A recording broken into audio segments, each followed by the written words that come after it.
तो मेरे बहुत ही प्रिय और बेहद सम्मानित साथियों, हृदय की असीम गहराइयों से अभिनंदन, बहुत बहुत हार्दिक स्वागत।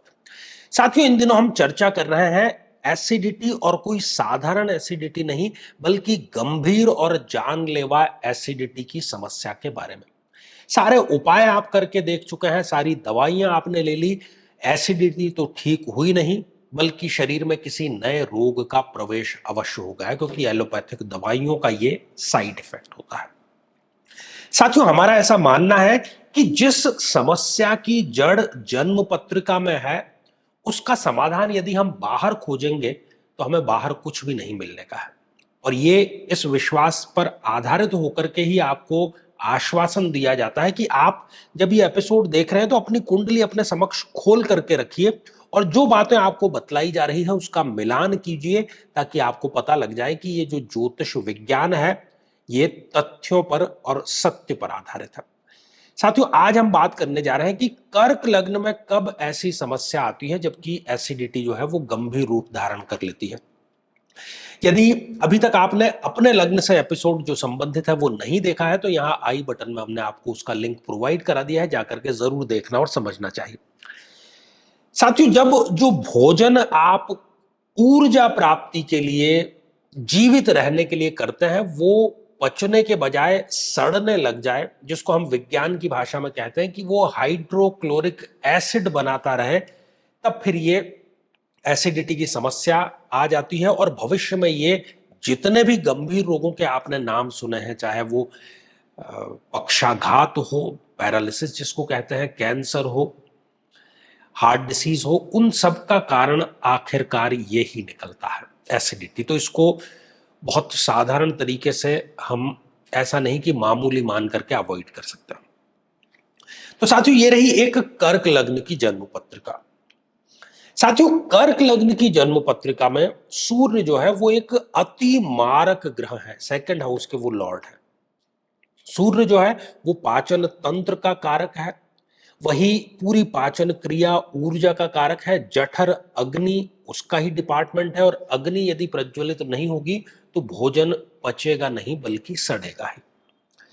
तो साथियों, यदि सूर्यदेव स्वयं चतुर्थ भाव में विराजमान हो, जहां पर कि वो नीच राशि के हो गए हो, तो व्यक्ति को इस प्रकार की गंभीर एसिडिटी की समस्या आती है। इस स्थान पर जो ये सूर्य है, ये व्यक्ति को मां से संबंधित, उनके स्वास्थ्य से संबंधित चिंता भी देता है।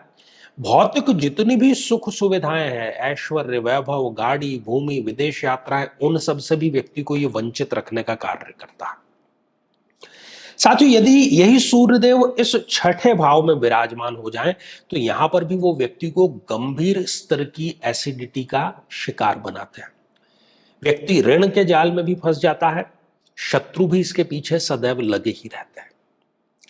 इसके अतिरिक्त यदि जन्म पत्रिका में अष्टम भाव में सूर्यदेव विराजमान हो जाएं, तो यहां पर भी वो व्यक्ति को गंभीर एसिडिटी की समस्या देते हैं, और मृत्यु तुल्य कष्ट का भी यहां पर वो कारण बनते हैं। साथियों, यही सूर्यदेव यदि 12th हाउस में विराजमान हो जाएं, तो यहां पर भी वो गंभीर एसिडिटी का सामना इस व्यक्ति को करने के लिए मजबूर कर देते हैं। डॉक्टर के पेटे, हॉस्पिटल के पेटे और व्यय के, व्यर्थ के इतने व्यय हो जाते हैं कि व्यक्ति जो है वो कर्ज के बोझ के तले दब जाता है। साथियों, इसके अतिरिक्त यदि सूर्यदेव इस जन्म पत्रिका में कहीं पर भी किसी भी भाव में किसी पाप या क्रूर ग्रह के साथ में है, खासतौर पर यदि वो राहु के साथ में है, या केतु के साथ में युति है, या शनि के साथ में, तब भी वो व्यक्ति को एक तो गलत संगत का शिकार बनाते हैं, और साथ ही इस प्रकार की एसिडिटी का भी उसको सामना अवश्य करना पड़ता है।